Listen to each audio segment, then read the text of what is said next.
সেদিন এই হৃদয় বিদারক অগ্নিচরা বক্তব্যের কারণেই হাজার হাজার লক্ষ লক্ষ মানুষ রাস্তায় এসেছিল। বিধায় একটা ফেসিবাদকে বাংলাদেশ থেকে দূর করে গিয়েছিল। আবারও সেই কথাগুলো স্মরণ করিয়ে দেই, আবারও সেই স্মৃতিগুলো আপনাদের সামনে তুলে ধরছি। ভিডিওটা সম্পূর্ণ দেখবেন। যে পিতা সন্তানের লাশ শনাক্ত করতে ভয় পায়, আমি তাকে ঘৃণা করি। যে ভাই এখনো স্বাভাবিক নির্লজ্জ হয়ে আছে, আমি তাকে ঘৃণা করি। যে শিক্ষক, বুদ্ধিজীবী, কবি ও কেরানি প্রকাশ্য পথে এই হত্যার প্রতিশোধ চায় না, আমি তাকে ঘৃণা করি। এই মৃত্যু পতাকা আমার দেশ না, এই জল্লাদের উল্লাস মঞ্চ আমার দেশ না, এই বিস্তীর্ণ শ্মশান আমার দেশ না, এই রক্ত স্নাত কসাইখানা আমার দেশ না। এই স্বাধীন বাংলাদেশে আমি একজন শিক্ষক হয়ে আমার যে শিক্ষার্থীদের হত্যা করা হয়েছে, আমি তার বিচার চাই।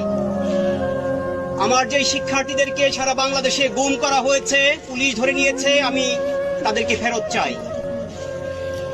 আমার যে শিক্ষার্থীরা এখন ঘরে ঘুমাতে পারে না, আমি তাদেরকে ঘরে ঘুমাতে দেওয়ার পরিবেশ চাই। আমি আমার শিক্ষার্থীদের নিরাপত্তা চাই। আমি আমার শিক্ষার্থীদের তাদের পরিবারে ফেরত চাই। আমি আমার শিক্ষা প্রতিষ্ঠান খুলে দেওয়ার আহ্বান জানাই। আমি আমার শিক্ষার্থীদের নিয়ে আমার ক্লাসে ফেরত যেতে চাই। বুলেট আপনি দেখেছেন বাবা মায়ের আর্তনাদ, অভিশাপ আসমান কাঁপে। আপনাদের কাঁপে না? তার কাঁপে না? অভিশাপের ভয় হয় না? বুকগুলা ঝাঁঝরা হয়ে গেছে আমার সন্তানদের। রাবার বুলেট বলবেন, কি বলবেন? এগুলো অস্ত্রের মুখে দাঁড়িয়ে আছে। আমাদের পয়সায় কেনা বুলেটে আমাদের সন্তানদের আপনারা বুলেট ছুটছেন। আর কত আর কত? পুলিশ ভাইদেরকে বলি, ভেতরে তো আপনিও মানুষ, পুলিশ ভাই বলি না, ক্ষমা করবেন, মুখ থেকে বার হয়ে গেছে। তাদের ঘরেও সন্তান আছে, তাদের খোলসের ভিতরেও মানুষ। যারা এখনো ঘরে আছেন তারাও জানেন আর কতদিন ভয় পাবেন। ভয়েই থাকেন। একটা মারবেন 10টা আসবো, 10টা মারবেন লক্ষ আসবো। সারা দেশের মানুষ, মা বাপ সব একসাথে দাঁড়াবো। ওদের সন্তানকে মানুষ করার জন্য আমাদের কাছে, শিক্ষকদের কাছে পাঠিয়েছিল।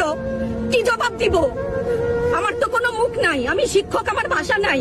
তাদের কাছে হাত জোড় করে মাপ চাই। নিরাপত্তা দিতে পারি নাই, নিরাপত্তা দিতে পারি নাই। সমস্ত বাহিনীকে বলছি, আর একটাও গুলি না আমার সন্তানের বুকে। গুলি চালাতে চাই।